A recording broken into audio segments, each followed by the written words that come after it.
ada pantun yang saya buat ketika itu juga. Karena beliau adalah orang Melayu, maka saya akan menyambut beliau dengan gaya Melayu.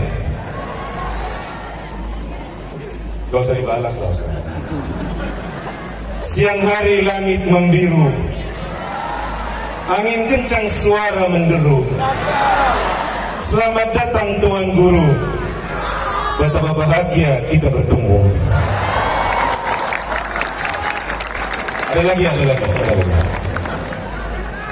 Batang bukan sembarang batang. Batang diambil dari perinduan. Ustadz datang bukan sembarangan datang. Alhamdulillah menghapus kerinduan.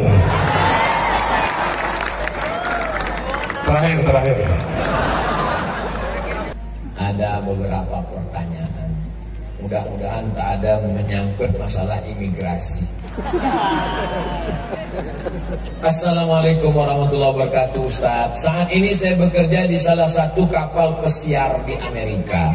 Kami di sini membentuk satu kelompok Muslim community. Yang ingin saya tanyakan, bolehkah kami melaksanakan sholat Jumat di kapal, sedangkan kami tidak menetap dan pindah dari satu negara ke negara lain? Mohon penjelasannya kepada Al-Mukarram Ustadz Abdul Somad.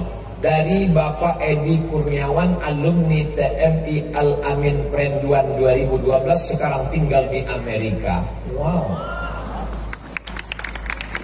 Tamat Al-Amin, bisa kerja di kapal pesiar di Amerika. Masya Allah, tabarakallah. Hanya satu mazhab yang mewajibkan sholat Jumat di masjid, mazhab Maliki. Selain mazhab Maliki, mazhab Hanafi, mazhab Syafi'i, mazhab Hambali, boleh sholat di gedung, boleh sholat di tanah lapang, boleh sholat di convention hall untuk sholat Jumat. Tapi kalau ada masjid, maka lebih afdal di masjid. Adapun di tengah laut, tak ada masjid, sholat di masjid mana? Masjid terapung itu pinggir laut.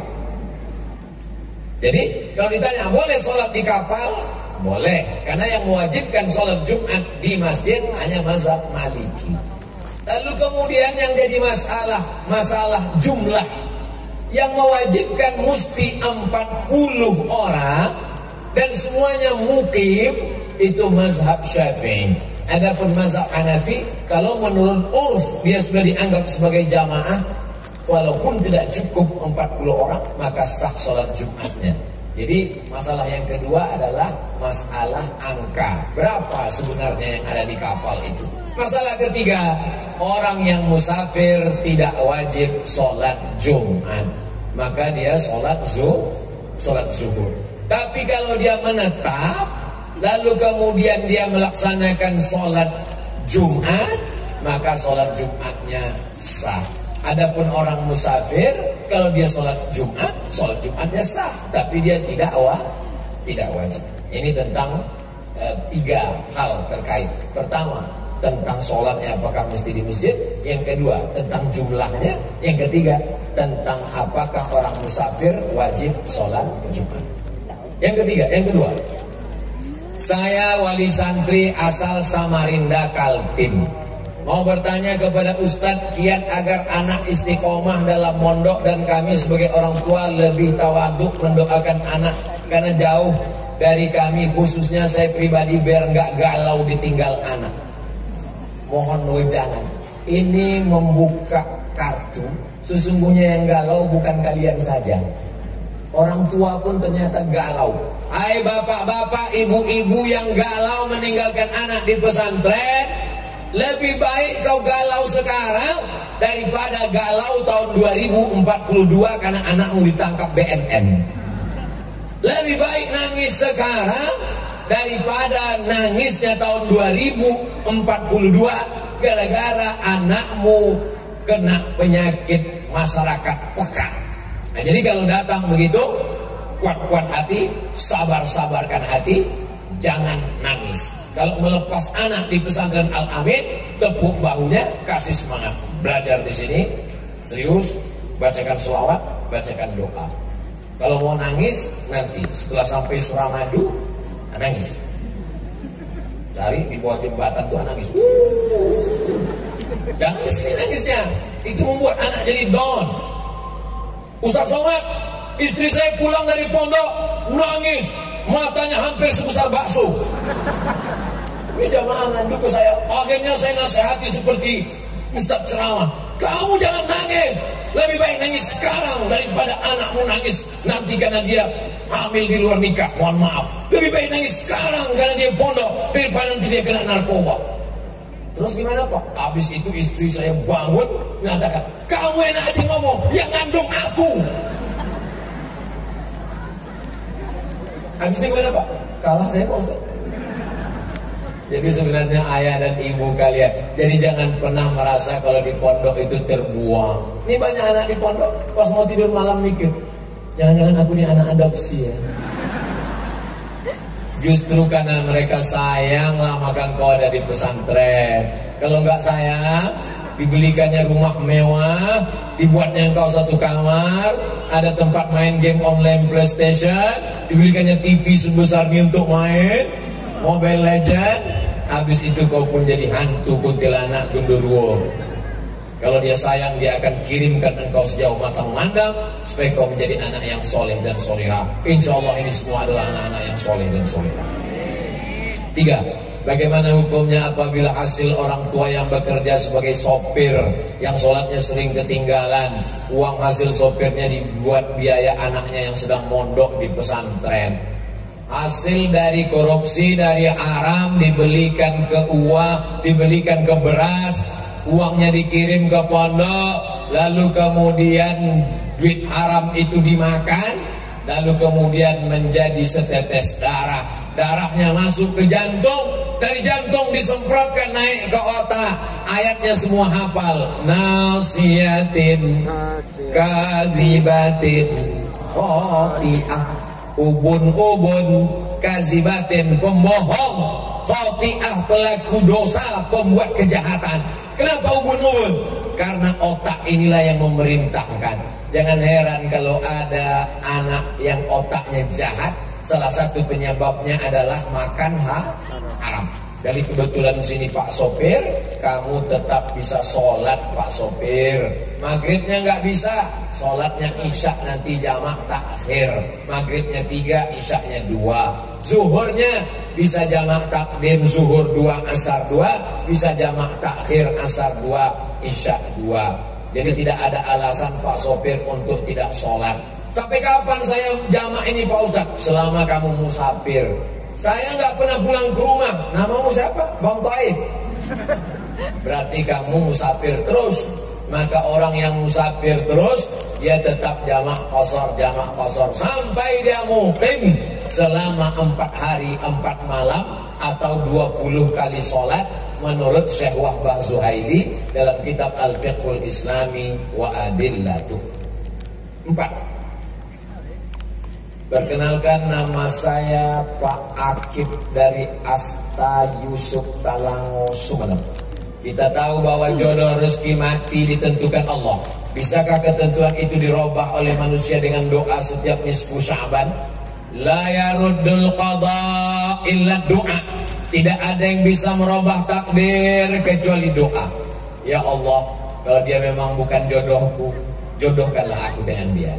Kalau dia memang sudah punya jodoh, matikanlah jodohnya.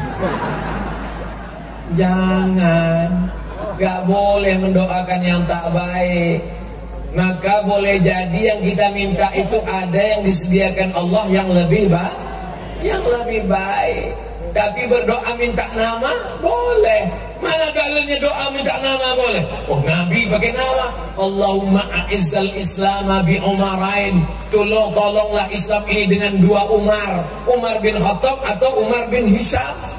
Umar bin Khattab atau Umar bin Hisham. Umar bin Hisham itu siapa Pak Ustaz? Abu Jahal.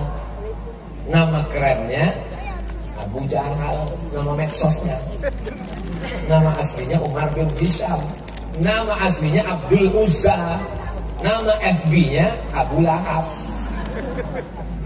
Jadi mereka namanya macam-macam. Siapa yang ceramah tadi? Ustaz Abdul Somad? Oh enggak, yang ceramah UAS. Sama. Itu juga orangnya. Jadi doa bisa merubah. La yaruddul qada illa doa. Tapi doa takdir itu ada dua, ada takdir mubram, ada takdir muqayyad.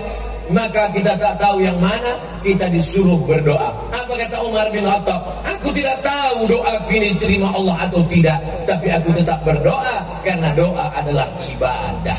Ini banyak orang sekarang habis sholat nggak mau berdoa. Assalamualaikum warahmatullahi wabarakatuh. Tapi tanya, ente nggak berdoa? Apa doa yang lama jadi belum makbul? Masa tambah lagi? Berdoa. Allah tidak akan pernah bosan mengabulkan doa, sebagaimana kita tidak pernah muak berdoa. Ud'uni astajib lakum. Orang yang tidak mau berdoa adalah orang yang sombong. Orang yang sombong tak mendapatkan rahmat Allah Subhanahu wa ta'ala. Bahasa lugasnya, bisakah takdir mubram diubah oleh doa seorang mukmin? Mohon dalil dan penjelasannya. Kita tak tahu mana yang ketetapan Allah muqayyad mubram, kita serahkan pada Allah. Puncak dari setelah doa adalah ridha. Aku ridha menerima ketetapan Engkau. Raditu billahi rabba wa bil islami dina. Ada yang lebih tinggi daripada surga. Ketika orang sudah masuk surga, ditanya Allah Ta'ala, ya ahlal jannah, mana turidun? Hei penghuni surga, kamu mau apa? Penghuni surga menjawab, ada satu yang kami belum dapat ya Allah, ridhaka. Itulah mengapa kita selalu berdoa, Allahumma inna nas'aluka ridhaka wal jannah. Boleh jadi tidak sampainya keinginan kita karena Allah menginginkan ridho. Bagaimana cintanya Qais kepada Laila, sampai-sampai Qais gila.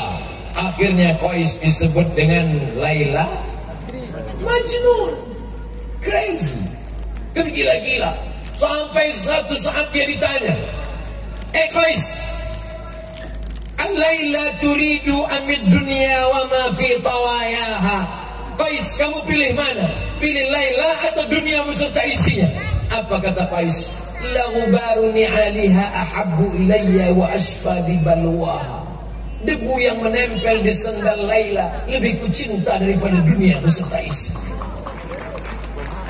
Tapi cita-citanya tak tercapai. Akhirnya dia gila dan dia didoakan oleh ayahnya di samping Ka'bah. Syekh Muhammad Mutawalli Asy'arawi menulis kitab Muzakkirat ketika dia berada di kota Makkah jadi dosen. Di antaranya dia ceritakan, di antara orang yang sembuh karena berdoa di dinding Ka'bah adalah Qais karena didoakan ayahnya. Karena gila itulah syair-syairnya keluar. Kalau nggak gila nggak keluar. Ustadz Abdul Somad yang senantiasa dijaga Allah, saya mau tanya, apa hukum rambut apabila sudah jatuh dari kepala? Apakah disebut juga dia sebagai aurat, Pak Ustadz? Makasih. Kalau kita melihat rambut panjang, bagaimana kita tahu itu rambut laki-laki dan rambut perempuan? Karena laki-laki juga gondrong rambutnya. Maka kalau besar kemungkinan dapat rambutnya itu adalah di pesantren lil banat, semuanya perempuan, maka itu jenazah kalau meninggal dunia, maka menurut mazhab Syafi'i tetap batal wuduknya kalau disentuh oleh orang yang tak mahram. Maka kedudukan bulu rambut dengan kulit tidak beda antara orang yang sudah meninggal dengan orang yang hidup. Tapi kalau ada qarinahnya, di antara qarinah itu adalah kalau dapat dipastikan 99,9% memang itu punya perempuan. Tapi kalau tak dapat dibedakan, maka ma ja'alallahu alaikum, Allah tidak menjadikan agama ini min haraj. Allah tidak mempersulit kita. Jadi jangan nanti sibuk adik-adik main bola tiba-tiba nggak jadi nendang. Kenapa? Ini ada rambut laki-laki atau perempuan, mahram apa tidak? La yukallifullahu nafsan illa wus'aha. Jadi masalah orang mati atau hidup, maka kulitnya tetap membatalkan wudhu menurut mazhab Syafi'i. Mohon penjelasan Ustaz, kiat istiqomah dalam menghadapi badai fitnah, khususnya bagi kita yang berprofesi sebagai da'i. Ini nampaknya senasib dengan saya. Sedangkan Nabi Muhammad sallallahu alaihi wasallam diejek sahir, tukang sihir, kadzab, pembohong. asatirul awalin, tukang dongeng. Sedangkan Allah saja dikatakan wa qalatil yahudu yadullahi maghlulah. Orang Yahudi berkata tangan Allah terbelenggu. Makanya kata Imam Syafi'i, siapa yang menyangka bahwa dia akan selamat dari lidah manusia, fahuwa majnun, maka dia gila. Sedang Nabi Muhammad saja tak selamat dari lidah manusia, Allah saja pun tak selamat dari lidah manusia. Maksud saya Allah tak selamat ini artinya apa? Lidah manusia ini sampai mengejek Allah Subhanahu wa taala. Makanya dikatakan laqad kafara alladzina qalu innallaha huwal masih ibnu maryam. Laqad kafara alladzina qalu inna wa qalatil yahudu uzairun ibnullah wa qalatin nasara al masih ibnullah. Padahal sudah dijelaskan bahwa Allah itu lam yalid wa lam yulad. Allah pun tetap diserang lidah manusia. Nabi Muhammad SAW mereka katakan majnun, sahir, asatirul awalin, gila, tukang sihir, kadzab, pembohong, asatirul awalin, dongeng nenek moyang. Apalagi lah kita yang bukan siapa-siapa dan bukan apa-apa. Wa man ahsanu qawlan mimman da'a ilallah. Maka tidak ada yang bisa menguatkan kita selain berkata bahwa yang kita lakukan ini adalah karena Allah. Ini adalah ujian klasifikasi keimanan. Allah cuma minta satu, Allah balas dua. Yang diminta Allah cuma satu, dia balas dua. Yang pertama yang diminta Allah, falyabudu rabb hadzal bait. Banyak-banyak beribadah kepada Allah. Kalau kau banyak beribadah kepada Allah, maka dia balas dua. Yang pertama, at'amahum min ju'. Kalau kau lapar, dia akan kenyangkan engkau. Wa amanahum min khauf. Kalau kau takut, engkau akan amanahum min khauf. Kalau kau takut, cemas, galau, dia akan berikan engkau rasa aman. Tapi yang dua ini mesti satu alat untuk meraihnya. Falyabudu rabb hadzal bait. Tidak selesai dengan pikir, tak selesai dengan analisa. Perbanyak solawatmu, perbanyak zikirmu, perbanyak solatmu, perbanyak tasbihmu, Allah akan balas dua. At'amahum min ju' wa amanahum min khauf. 7. Bagaimana hukum memberi uang kepada pengamen apabila nanti hasilnya dia pergunakan untuk kemaksiatan? Ada 3 orang bersedekah, yang satu sedekah, yang satu sedekah, yang satu sedekah. Satu orang bersedekah kepada 3 orang. Ternyata 3-tiganya orang tak betul. Yang pertama pelaku maksiat, yang kedua orang kaya, yang ketiga orang zalim. Kata orang, kamu sedekahmu mubazir. Karena 3 orang itu tak benar, tapi dia tidak tahu. Maka kemudian apa kata Nabi? Sedekahmu kepada orang pelaku maksiat, mudah-mudahan dengan sedekahmu itu dia bertaubat. Sedekahmu untuk orang yang berbuat zina, mudah-mudahan dengan sedekahmu untuk orang yang bakhil, pelit, mudah-mudahan dengan sedekahmu itu dia selamat dari kebakhilannya. Sedekahmu untuk orang yang terakhir, orang yang zalim, mudah-mudahan dengan sedekahmu dia berhenti dari kezalimannya. Dengan syarat kita tidak tahu orang ini pelaku maksiat. Kebetulan mau cepat-cepat kita kasih, tiba-tiba orang lain ngomong. Adapun orang yang sudah jelas bahwa ini adalah sindikat, kita tahu itu sindikat. Sebetulnya ini adalah eksploitasi anak yatim. Suami istri, waktu kita berangkat pagi di lampu merah yang buta suaminya, nanti sore pulang yang buta istrinya. Bisa ganti-gantian. Kita sudah tahu, maka jangan lagi berikan, karena mereka ini hanya eksploitasi orang miskin. Ke-8, saya mau tanya, sahkah wali nikah dengan pakai video call dari jarak jauh? Nikah dengan alat, kalau dia selamat dari ihtimal kemungkinan, maka dia bisa dijadikan sebagai dalil. Nikah pakai telekonferensi. Karena yang dimaksud dengan satu majelis itu bukan satu majelis wali mempelai laki-laki, 2 saksi. Yang dimaksud dengan satu majelis adalah satu waktu, yang satu dengan syarat tidak ada risk, tipuan di sana. Assalamualaikum. Waalaikumsalam. Saya ini Pak Kua. Ya, apakah Bapak betul walinya? Betul. Apalagi sekarang bisa nampak wajahnya. Jadi kalau tidak ada ihtimal, kemungkinan, maka sah. Tapi kalau begitu juga dengan akad jual beli. Tapi kalau masih ada di dalamnya kemungkinan, ad-dalil idza ihtamal saqata bihil istidlal. Kalau suatu dalil itu mengandung ihtimal, maka dia gugur menjadi istidlal. Tapi bagi saya pribadi lebih baik untuk tidak pakai itu. Kenapa? Al-khuruju minal khilafi aula. Kalau pakai alat ini ada khilafnya, kalau tak pakai alat ini tak ada ikhtilafnya, maka meninggalkan yang ada ikhtilafnya lebih utama daripada. Tapi kalau tidak memungkinkan sama sekali, maka boleh dipakai. 9. Berdosakah kita bekerja di salah satu dealer motor yang bekerja sama dengan perusahaan leasing, finance, dalam urusan transaksi kredit ke customer, sedangkan perusahaan leasing finance tersebut menerapkan praktik riba? Kalau pihak leasing jelas berdosa, tapi bagaimana dengan kedudukan dealer, pemilik dan pegawai dalam pandangan Islam? La'anallahu akilar riba. Allah melaknat orang yang makan riba. Wa mukilagu, orang yang dikasih makan riba, orang yang mewakilkan transaksi. Wa katibagu, orang yang mencatat, pegawai administrasi. Wa syahidaihi, orang yang menjadi dua saksi. Kulluhum sawa, mereka semuanya sama. Jadi 4 orang ini yang terkait dengan riba tadi sama.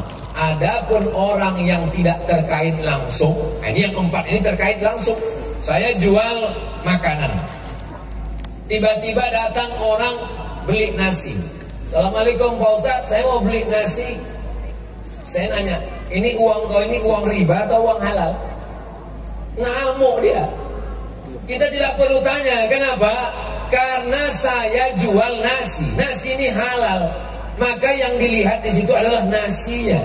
Jadi yang tidak terkait secara langsung, maka dia tak masuk. Adapun yang terkait langsung, yang 4 ini, maka masuk kategori haram. Jadi kalau orang jual riba, dia beli semen, kita jual semen. Yang kita jual itu semennya, tidak ada hubung kait dengan pekerjaan si pembeli. Karena kalau si pembeli itu semuanya nanti ditanya, oh macam-macam. Ada orang yang jual benda haram, ada orang yang dari hasil korupsi, ada orang. Jadi Islam tidak memberatkan. Yang kena hanya yang kaitan ring pertama yang langsung. Adapun yang tidak langsung tadi, maka tidak terkait dengan riba. Terakhir yang ke-10. Dalam pepatah dikatakan, qulil haq walau kana murran. Jika dihadapkan pada sebuah kejadian yang mana pada saat itu jika berkata bohong akan bersalah terhadap guru, namun jika berkata jujur akan kehilangan pertemanan yang sudah lama dibangun. Bagaimana kita mesti bersikap sebagai seorang muslim? Ini sebetulnya bukan nanya, mau mencari pembenaran. Kalau saya jujur Pak Ustadz, ini bohong ke guru, tapi teman ini Pak Ustadz, teman ini sudah buat salah, maka tidak bisa berbohong untuk menutupi suatu kesalahan. Maka disebutkanlah ra'suz dzunub al-kadzib, induk dari segala dosa adalah bohong. Satu bohong akan ditutup oleh 1000 bohong. Yang boleh bohong cuma 3 kasus. Yang pertama ketika dalam perang, al-harbu khid'ah, perang itu tipu muslihat. Tiba-tiba perang, lalu kemudian saya masuk ke rumah jamaah. Musuh kita datang, musuh kita nanya, ada Abdul Somad di sini. Maka nggak boleh kasih tahu. Tuh dibawa ke tempat tidur. Ada Abdul Somad di sini. Abdul Somad tidak ada di sini. Maksudnya tidak ada di sini, tapi ada di kamar sana. Itu namanya hilah, fikih hilah. Yang pertama ketika berperang untuk menyelamatkan umat, itu boleh. Yang kedua ketika mendamaikan 2 orang yang sedang kelahi. Datang dia ke kita, itu si Anu itu orangnya pembohong, penipu, nggak benar. Lalu kemudian datang si B. Tadi dia datang ke sini, iya. Dia cerita tentang aku. 1 pun nggak ada dia cerita tentang kamu.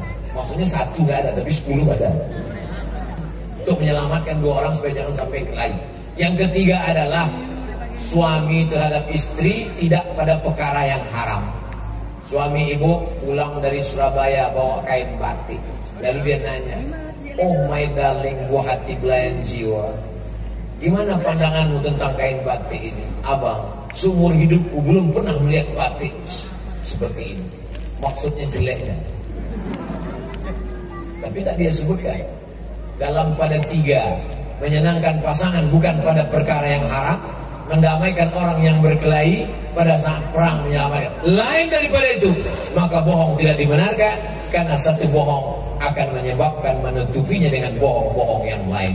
Mudah-mudahan apa yang kita kaji pada malam hari ini menjadi bekal amal soleh. Yang menyampaikan dan yang mendengarkan mendapatkan ridha taufik kebaikan dari Allah Subhanahu wa taala.